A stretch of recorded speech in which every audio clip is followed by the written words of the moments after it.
بسم اللہ الرحمن الرحیم۔ السلام علیکم معزز طلباء کرام، آپ سب کیسے ہیں؟ آج ہم تفسیر بیضاوی کے سبق نمبر 126 کو پڑھیں گے۔ آج کے ہمارے سبق کی عبارت وَنَظِيرُهُ قَوْلُهُ تعالی سے شروع ہوتی ہے، اور آج کے ہمارے سبق کا عنوان ہے سابقہ آیت کی نظیر۔ آج کے سب سے پہلے ہم سبق کی عبارت پڑھ کے اس کی ترجمہ کریں گے اور اس کے بعد اس کی وضاحت کی طرف بڑھیں گے۔ تو مصنف علیہ رحمہ لکھتے ہیں وَنَظِيرُهُ قَوْلُهُ تَعَالَى إِنَّا سَمِعْنَا كِتَابًا أُنزِلَ مِن بَعْدِ مُوسَىٰ، اور اس کے بعد لکھتے ہیں فَإِنَّ الْجِنَّ لَمْ يَسْمَعُوا جَمِيعَهُ وَلَمْ يَكُنِ الْكِتَابُ كُلُّهُ مُنزَلًا حِينَئِذٍ وَبِمَا أُنزِلَ مِن قَبْلِكَ التَّوْرَاةُ وَالْإِنجِيلُ وَسَائِرُ الْكُتُبِ السَّابِقَةِ۔ اور اس کی نظیر وہ اللہ تعالیٰ کا یہ فرمان ہے کہ اِنَّا سَمِعْنَا كِتَابًا أُنزِلَ مِن بَعْدِ مُوسَىٰ، بس بے شک جنات نے اس کی تمام کو نہ سنا اور نہ ہی اس وقت ساری کی ساری کتاب اتری ہوئی تھی۔ اور یعنی کہ تعبیر بصیغہ ماضی میں آیت کی نظیر اللہ تعالیٰ کا یہ فرمان اِنَّا سَمِعْنَا كِتَابًا أُنزِلَ مِن بَعْدِ مُوسَىٰ ہے، اس لیے کہ جنہوں نے نہ تو پورا قرآن سنا تھا اور نہ پورے کا پورا اس وقت نازل ہوا تھا۔ اور وَبِمَا أُنزِلَ إِلَيْكَ مِن قَبْلِكَ سے جو مراد ہے وہ تورات ہے، انجیل ہے، اور ساری سابقہ کتابیں اس سے مراد ہیں۔ وَالْإِيمَانُ بِهِمَا جُمْلَةٌ فَرْضُ عَيْنٍ، اور ایمان ان دونوں پر، یعنی جو ان پر نازل کی گئی جو ان سے پہلوں پر ہیں، یہ دونوں پر ایمان یہ فرض عین ہے۔ وَبِالْأَوَّلِ دُونَ الثَّانِي تَفْصِيلًا مِنْ حَيْثُ إِنَّا مُتَعَبَّدُونَ بِتَفَاصِيلِهِ فَرْضٌ وَلَكِنَّ عَلَى الْكِفَايَةِ لِأَنَّ وُجُوبَهُ عَلَى كُلِّ أَحَدٍ يُوجِبُ الْحَرَجَ وَفَسَادَ الْمَعَاشِ۔ اور تفصیلاً ایمان لانا صرف قرآن پر بائیں حیثیت کہ ہم اس کے احکام تفصیلیہ کے مکلف ہیں فرض ہے، مگر فرض کفایہ ہے، فرض عین نہیں ہے، اس لیے کہ ہر فرد پر ایمان تفصیلی کا وجوب حرج اور فساد معاش کا سبب ہے۔ جی طلبہ کرام، یہ تھی ہمارے آج کے سبق کی عبارت اور اس کا ترجمہ۔ آئیے اب ہم اس کی وضاحت کی طرف بڑھتے ہیں۔ تو سب سے پہلے قاضی صاحب جو الذین یؤمنون بما انزل الیک کی نظیر میں قرآن پاک کی دوسری آیت پیش کر رہے ہیں۔ اس آیت کے اندر اللہ تبارک و تعالی نے حضور نبی اکرم صلی اللہ علیہ وسلم کے اس واقعے کو بیان فرمایا ہے جو حضور صلی اللہ علیہ وسلم کو جنات کے ساتھ پیش آیا۔ واقعہ یہ ہے کہ جب حضور طائف سے مایوس ہو کر مکہ مکرمہ کی طرف واپس ہوئے تو اب مایوس اس اعتبار سے کہ وہاں ان کی طرف سے نا امیدی ہوئی، انہوں نے آپ کو وہ حیثیت نہ دی جو کہ آپ کی شان تھی۔ تو راستے کے اندر ایک مقام جو ہے اس میں نبی علیہ السلام قرآن مجید کی تلاوت فرما رہے تھے، راستے کا ایک مقام تھا۔ تو اتفاق سے آپ کی تلاوت کو جنہوں نے سن لیا، انہوں نے سنا تو ان پر اس کا اثر ہوا اور فوراً وہ اسلام قبول کر گئے اور وہ مشرف اسلام ہو گیا۔ اور پھر ان جنات نے واپس ہو کر اپنی قوم کو اس واقعے کی خبر دی، جس کو قرآن پاک میں یوں نقل کیا کہ اِنَّا سَمِعْنَا كِتَابًا أُنزِلَ مِن بَعْدِ مُوسَىٰ، یعنی ہم نے محمد صلی اللہ علیہ وسلم کی زبان سے ایک ایسی کتاب سنی جو حضرت موسیٰ علیہ السلام کے عہد کے بعد نازل کی گئی۔ اب یہ آیت ما انزل الیک کی نظیر اس طور پر ہے کہ اس میں بھی سمعنا اور انزل ماضی کے صیغے انہیں جو ہے انہی دو وجہوں کے ماتحت استعمال کیے گئے ہیں، اور یہ دو وجہیں آیت کے اندر اس طور پر ثابت ہوں گی۔ کتاب سے جمعی قرآن مراد ہے، اور ساری کتاب کے لیے جنات نے سمعنا ماضی کا صیغہ استعمال کیا، حالانکہ انہوں نے سارے قرآن کو نہیں سنا تھا بلکہ بعض کو سنا تھا اور بعض کو سننے کا انتظار تھا۔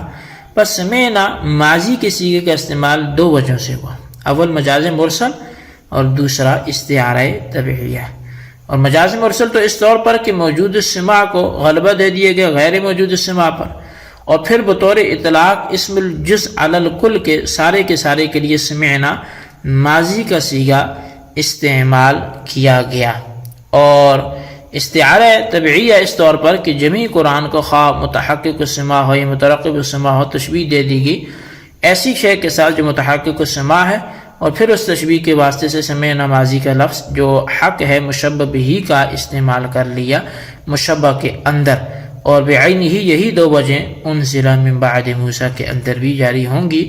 تو گویا آیت اپنے دو جزوں کے اعتبار سے نظیر ہے ما انزل الیک کی، جو ہم نے گزشتہ سبق میں اس کی وضاحت کی ہے۔ تو آپ ظاہر ہے یہ نظیر ہے تو اصل کو سمجھنا پہلے ضروری ہے، اگر آپ نے گزشتہ سبق نہیں سنا تو پہلے اس کو سن لیں۔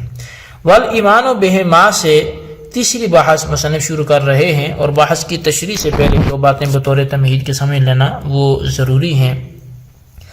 اول یہ بات کہ کتب الہیہ پر ایمان رکھنے کی دو قسمیں ہیں، اول ایمان اجمالی اور دوسرا ایمان تفصیلی۔ ایمان اجمالی یہ ہے کہ بغیر کسی حکم کی تشریح اور تفصیل کے پوری کتاب اور سارے احکام کے مجموعے کے حق اور منزل من اللہ ہونے کا اعتقاد رکھنا، اور ایمان تفصیلی یہ ہے کہ ہر حکم کے منزل من اللہ اور حق ہونے کے تشریح اور تفصیل کے ساتھ یقین کرنا۔ دوسری بات یہ کہ فرض اس حکم کو کہتے ہیں جس کے لزوم کا ثبوت دلیل قطعی سے ہو۔ فرض کی دو قسمیں، ایک فرض عین ہے اور فرض کفایہ ہے۔ فرض عین اس فرض کو کہتے ہیں جس کے وجوب ادا کا مخاطب ہر فرد کی ذات ہو، بہی طور پر کہ ایک فرد کے ادا کر لینے سے دوسرے فرد کے ذمہ سے ساقط نہ ہو، جیسے صلاۃ خمسہ۔ اور فرض کفایہ وہ فرض ہے جس کے وجوب ادا کا مخاطب فرد منتشر ہو، بہی طور پر کہ جماعت یا قوم کے ایک فرد کے ادا کر لینے سے ساری جماعت سے ذمہ داری ختم ہو جائے، جیسے نماز جنازہ۔ اب بحث کی تشریح سمجھیے۔ حاصل یہ ہے کہ کتب سابقہ اور قرآن مجید پر ایمان اجمالی رکھنا فرض عین ہے، لیکن دونوں پر ایمان تفصیلی رکھنا فرض عین تو نہیں، ہاں قرآن مجید پر ایمان تفصیلی رکھنا فرض کفایہ ہے۔ قرآن اور کتب سابقہ پر ایمان اجمالی رکھنا فرض عین تو اس لیے ہے کہ اللہ تعالیٰ نے الذین یؤمنون بما انزل الیک وما انزل من قبلک کو ذکر فرما کر اولئک هم المفلحون فرمایا، یعنی فلاح کو ان مومنین کے اوپر منحصر کر دیا، جس سے یہ معلوم ہوا کہ ما انزل الیک اور ما انزل من قبلک پر ایمان رکھنے والے ہی فلاح یاب ہیں اور کامیاب ہیں، ان کے علاوہ کوئی فلاح یاب نہیں ہے۔ اور اس یؤمنون میں ایمان سے مراد ایمان اجمالی ہے۔ پس جب اس ایمان اجمالی کو یہ درجہ حاصل ہوا کہ اس کے بغیر انسان مفلحون کے شمار میں نہیں آ سکتا، تو پھر ان دونوں ایمان پر اجمالاً جو ہے ان دونوں پر ایمان لانا ہر ایک کے ذمہ فرض عین ہو گیا۔ رہا ایمان تفصیلی، تو کتب سابقہ پر اس قسم کا ایمان رکھنا نہ تو فرض عین ہے اور نہ فرض کفایہ، اس لیے کہ کتب سابقہ کی تفصیلی احکام اور تفصیلی شرائع کے ہم مکلف نہیں ہیں، البتہ چونکہ قرآن پاک کے تفصیلی احکام کے ہم مکلف ہیں، اس لیے قرآن مجید پر ایمان تفصیلی رکھنا یہ فرض عین ہے، لیکن تفصیلی رکھنا یہ جو ہے وہ فرض ہے، لیکن فرض عین نہیں بلکہ فرض کفایہ ہے۔ فرض عین اس لیے نہیں ہے کہ اگر فرض عین ہو جائے تو لوگ تنگی میں پڑ جائیں اور ان کے اسباب معیشت فاسد اور بیکار ہو کے رہ جائیں، اور فاسد بہی طور پر ہوں گے کہ ایمان تفصیلی فرع ہے علم تفصیلی کی۔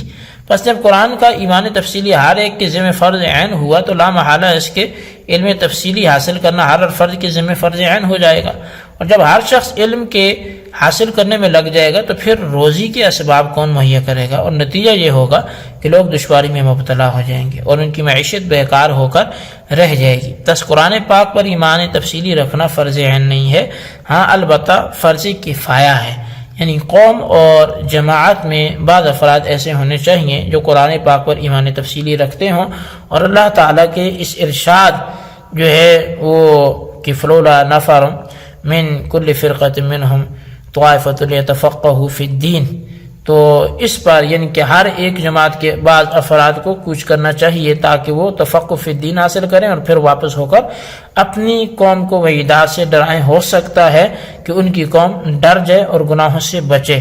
تو اب اللہ تعالیٰ کے فرمان میں اسی طرف اشارہ ہے. تو بہرحال جی یہ ہمارے آج کے سبق کی عبارت ترجمہ، اس کی وضاحت، اس کو اچھی طرح سمجھیں، اس کے خلاصے کو آپ ضرور اپنے رجسٹر پر نوٹ کریں، بالخصوص ان سوالات کے جوابات دیں. سوال نمبر 1 و نظیرہ کی ضمیر کا مرجع کیا ہے اور کس چیز کی نظیر بیان ہو رہی ہے. اور سوال نمبر 2 یہ ہے کہ والایمان بہما کی ہما ضمیر کا مرجع کیا ہے، اس کی بھی وضاحت کریں. اللہ تبارک و تعالیٰ سے دعا ہے جو کچھ ہم نے پڑھا سنوں سے یاد رکھنے کی توفیق نصیب فرمائے. آمین بجاہ النبی الامین صلی اللہ علیہ وسلم.